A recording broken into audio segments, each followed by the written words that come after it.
नमस्कार welcome back to my channel. Ganesh Chaturthi उपलक्षे किछि कलरफुल मोदक आज मोर रेसिपी बहुत सहज और कम समय भितर यही मोदक प्रस्तुत होता है। कम सामग्री रे एमती कलरफुल मोदक गणेश फेवरेट और पिला मानकर भी बहुत फेवरेट। वीडियोटी स्टार्ट करने पूर्व जदि मो चैनल रे आपण नुआ सब्सक्राइब करने को भूलें। जदि वीडियोटी आपन को भल लगिला लाइक करेंगे और कमेंट करी कहिबे केमती लगिला। तो चलंतु स्टार्ट करिबा रेसिपी। इटी फास्ट गोटे कड़ाई रे गोटे चम्मच घी को मु गरम करदेवी आ गोटे बड़ गिना रे सुजी नहीं जाइए। एठी मु सुजी को हल्का ब्राउन कलर होला पर्यंत भाजी दबा। टिके ब्राउन कलर हो गला परे एबे गोटे कप नड़िया कोरा दे दबा। नड़िया कोरा जदि आपन पाखरे फ्रेश नथिबा मार्केट रे नड़िया गुंड भी मिलुची सेटा को भी आपन यूज करि परिबे। नड़िया कोरा और सुजी को भलसे ब्राउन होला पर्यंत भाजी देबे और हाफ कप रो चीनी दे देबे।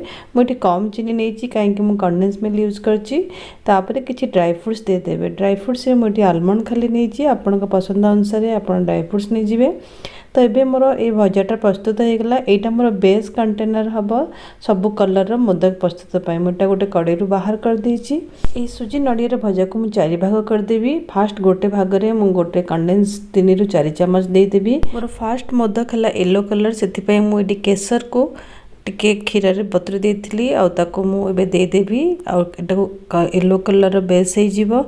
आकु टिके हल्का क्षीर दे देले आ टिके भलसे सॉफ्ट हे जिवो।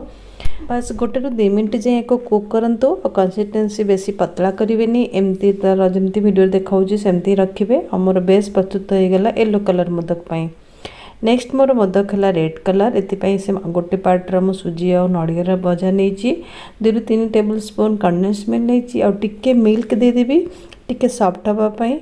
आउे हाफ कप रो बीटरूट रो जूस देदेवी। बीटरूट रो जूस ये मोदक रो कलर बहुत ही भल करता है। देखते केते सुंदर कलर देखा जाउची। एटा को भी भलसे सॉफ्ट करी भाजी देबे और तार कंसिस्टेंसी भी बेसी पतला करिवेनी एमती रखिबे। सो मोर रेड कलर मोदक रो बेस प्रस्तुत हो गला। एबे नेक्स्ट मोदक कलर मोर हला चॉकलेट कलर। एतिपई सेम गोटे का पार्ट मो सुजी और नड़िया कोरा नहीं तापर 3 ରୁ 4 चामच मु कंडेंस मिल्क देदेवी टिके मिल्क देदेवी सॉफ्ट हाँपाई। और हाफ कप रो कोको पाउडर मु नहीं गोटे पानी रे बतुरी की ताको मु देदेवी। एटा चॉकलेट कलर करदेबो। एटा बहुत ही सुंदर देखा जीवो। पिला माने तो ये मोदक देखले निश्चय प्रस्तुत करिवे। एबे मोर चॉकलेट मोदक पई बेस प्रस्तुत हो गला। आ मोर लास्ट मोदक रहा व्हाइट कलर सेम गोटे पार्ट मु सुजी और नड़िया कोरा बेस नहीं जीवी 3 ରୁ 4 टेबल स्पून कंडेंस मिल्क आउ किछि मिल्क दे ताकू सॉफ्ट रे गोळे देवी। गोटे 2 मिनट कुक हो गला परे सेटा प्रस्तुत हो जिवो। तो मोर एबे 4टा कलर बेस प्रस्तुत हो गला मोदक पई। एबे देखंतु 4टा कलर केते सुंदर देखा जाउची। आमे एबे गोटे पर गोटे मोदक प्रस्तुत करिवा। मु एमती गोटे मोदक रो स्टैंड नैची आपण प्लास्टिक रे मिलुची एमती भी करि परिबे। भलरे आमे घी रे बेस को स्प्रेड कर देबा 2 साइड को। तापरे एबे सब कलर रो गोटे गोटे मोदक प्रस्तुत करिबा एमती मु जेमती प्रस्तुत करूची।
आशा करछि मोर ये रेसिपी आपन को भल लागिवो और गणेश चतुर्थी रे ये रेसिपी करी प्रसाद देबे और पिला मन को निश्चय खाया को देबे। कमेंट करी कहबे आपन केमती लागिला। जदि आपन मो चैनल रे नुआ सब्सक्राइब करे को भूलेबेनी। बेल आइकन प्रेस करिवे नुआ रेसिपी पई। Thank you. Happy Ganesh Chaturthi.